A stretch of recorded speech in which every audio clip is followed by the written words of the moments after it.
கள்ளில் உண்டாகும் போதை இவள் சொல்லில் உண்டாவதேனோ?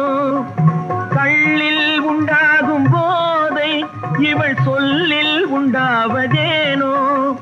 தொட்டால் உண்டாகும் இன்பம் கண்கள் பட்டால் உண்டாவதேனோ? தொட்டால் உண்டாகும் இன்பம் கண்கள் பட்டால் உண்டாவதேனோ? இவை காலடி நிழல் படும் நேரம் மலர் போலே முள்ளும் மாறும். நான் பாடிய முதல் பாட்டு இவை பேசிய தமிழ் கேட்டு